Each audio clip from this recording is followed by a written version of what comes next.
Hello everyone, welcome back to the channel. As you can see, this is Samsung Tab T580. Pretty decent tablet for economic price. So today we're going to replace the actual Digitizer, not the whole screen, because the actual LCD is still functional.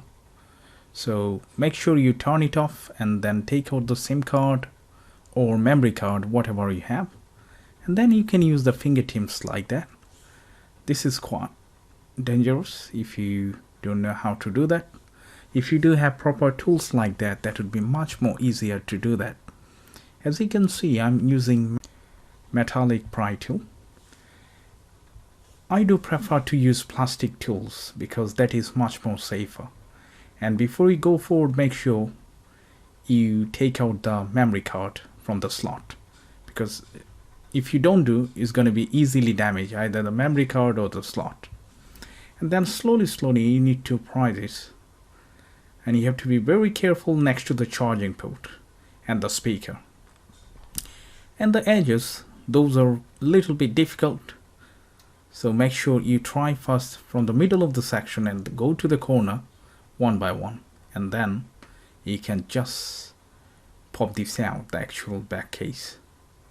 As you can see, still I'm struggling because it takes a lot of time because of it's very strong, but this is the worst like iPad.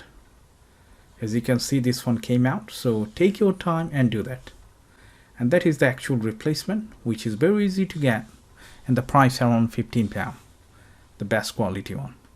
So first of all, you have to disconnect the battery, because this is the most important things before you attempt to any repair. So open up the latch, not more than 80-degree angle, and then pull this out. You have to be very careful because this latch easily get damaged. The second one, the Digitizer flex, as you can see, you have to take out the protective tape first, and then open up the latch and gently pull this out towards you. Alright, rest everything you can leave it as it is. Now we're going to apply some heat to soften the adhesive which is underneath the actual Digitizer frame. And those adhesives, they are really strong, so it takes plenty of heat and the time. As you can see, my video is playing very fast. Okay, just to make the video shorter, you have to apply plenty of heat.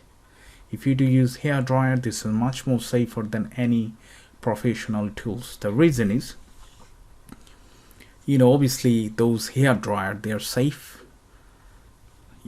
because the temperature does comes a really big blow, but the actual heat is not that higher.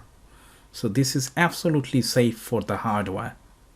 Okay, so slowly take this out. When you come next to the home button, be careful because there are two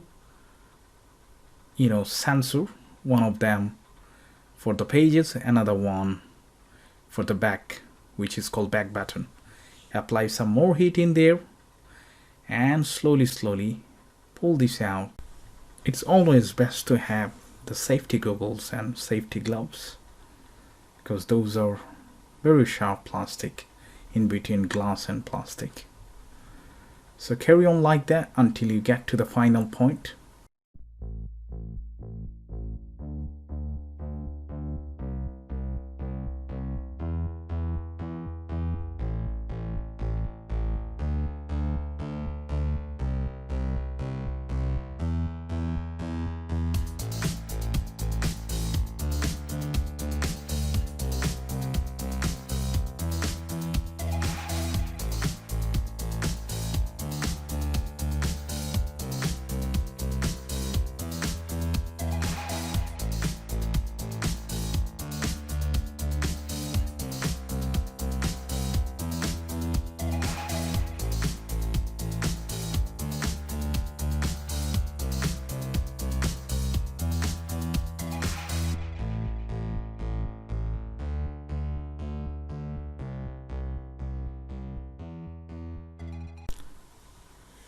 So once it removed, the next step is to clean the actual bezel, I mean the frame.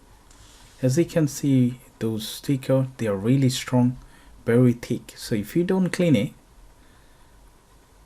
the next job wouldn't be perfect, because the actual digitizer, I mean the replacement, does have the built-in adhesive in there, so you don't need those. Okay, it would be really good if you can clean it.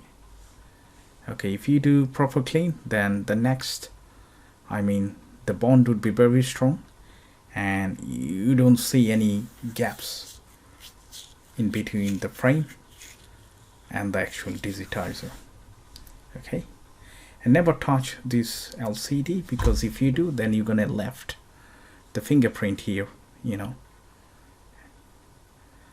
And if you feel it's very difficult to pull out those adhesive, make sure you do apply some heat, and the heat would make it very softer and easily you can pull this out. So as you can see, the actual frame, this is super clean now. We don't need to worry about anything. What are you gonna do? We're gonna put the replacement straight away. And before we get to the final point, make sure you do check the digitizer, because sometimes even those comes with the manufacturer fault.